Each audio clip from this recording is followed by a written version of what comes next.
Hi, my name is Jamie Rue, and today I'm going to talk about how Twilight should have ended.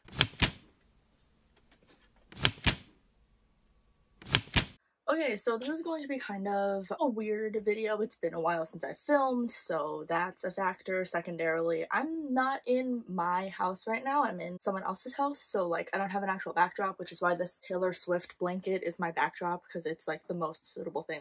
And you know, I'm gonna keep looking around for something. Also, I'm filming with my front-facing camera because I'm filming on top of a bed, and every time I move, the tripod moves and the video gets really out of frame. But we're just gonna work today with what we have. And like I said in the beginning, I want to talk to you about how Twilight should have ended, I think. Now, a disclaimer, I'm a huge Twihard. I'm a big Twilight fan. I have been a big Twilight fan since I was in the 6th grade. I'm a junior in college now. I am big on Team Edward, so like Team Jacob people don't come for me. And you know, if you're not into Twilight, it's fine. I get it. I get why Twilight's problematic. I have a whole video on why I like Twilight, actually, that I will link. Nonetheless, the story is not as bad as people make it out to be. I think that there's a big lesson that you can take away from looking at the way that the central conflict in Twilight is structured. So I'm gonna go through the whole series, so anyone who hasn't read Twilight and wants to, goodbye. If you have read Twilight, you're fine, and if you have read Twilight and hated it, you can still take something away from this video. You know, this is for everyone. Right now, I want to talk about the central conflict in Twilight and how you, in your book series, if you are writing one, can not do what Stephenie Meyer did. Okay, so if you look at Twilight as a series, here's what happened. In the first book, there is a seed planted that there is conflict between the Cullens and the Twilight tribe. And you hear about the legends of the tribe, how they turn into werewolves. And that is planting the seed of the central conflict that will go through the books. Yes, it's a love story. Obviously, it's a love story, it's a love triangle, it's like one of the most notorious love triangles era, but it's also about the Cullens and the Twilight tribe. So looking at it through that lens, you see how it progresses through Twilight and through the whole story. It starts with hints of the conflict and mostly focusing on Bella and Edward, and then in the second book, Edward goes out of the picture and you get a much better sense of the Twilight tribe and who they are and what they're about, and towards the end you get this big conflict between Jacob and Edward, who in and of themselves are the people who represent the Cullens and the Twilight tribe the best. They are kind of the representatives and the people that you see the most in this. Well, obviously, like Samueli and Carlisle Cullen are like the leaders of the two separate groups, but that's irrelevant. The main focus of the story is Jacob and Edward. So Jamie from the future here, I have like no clue what past me is exactly saying. I was trying to get at the fact that Jacob and Edward are the conduits through which you as readers are seeing the main conflict between the Cullens and the werewolves.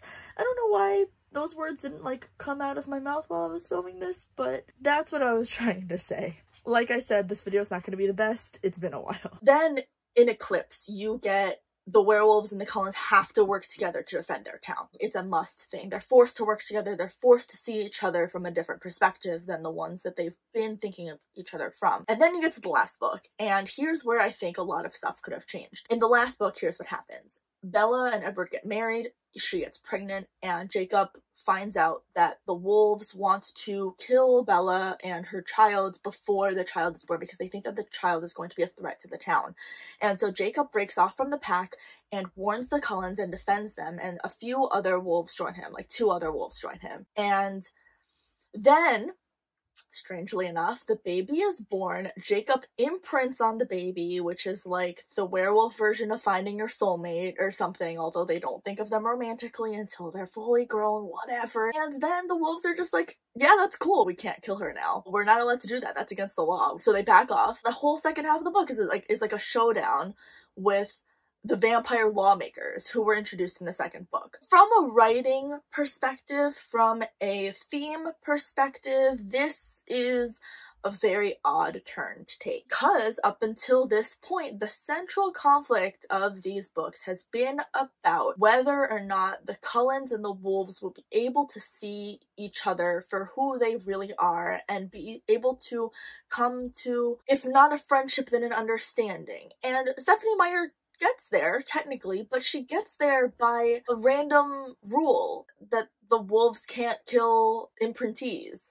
And that's how the conflict is resolved. That's a very Deus Ex Machina type of conflict resolution. Now, Deus Ex Machina is a thing where it's basically like, I think it means like the hand of God, essentially, where something totally out of the blue like sweeps down and saves the day. And that's what I would categorize this as. I don't think it makes any form of sense. Because also, if you look through the central narrative, like, yes, the Volturi were involved. Yes, they were a threat, but they didn't have to be the main threat. It didn't have to be this whole, like, gathering all the vampires around from all the corners of the world type of deal. It could have been something a lot smaller, a lot more intimate, a lot more familiar to the books, and it would have been a better ending. Hi, Jamie from the future again. Sorry about these random interjections, but I wanted to mention and forgot to mention that I know that Stephenie Meyer's original plan always involved the Volturi. I'm fully aware of that. I don't want anyone docking me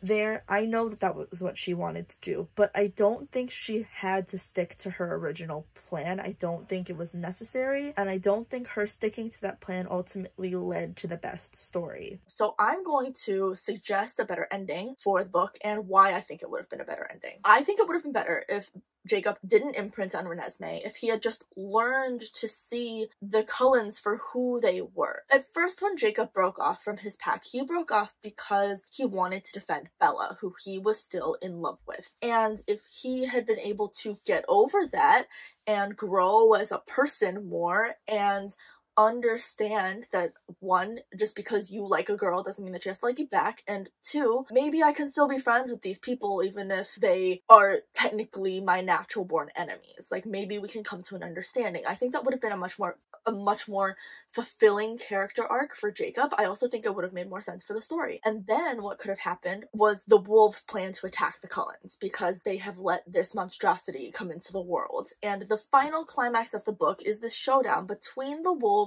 and the Cullens. Like in the original book, I don't think a real fight needed to happen. In the way that it was set up in the original book, a real fight would have been much more satisfying, actually.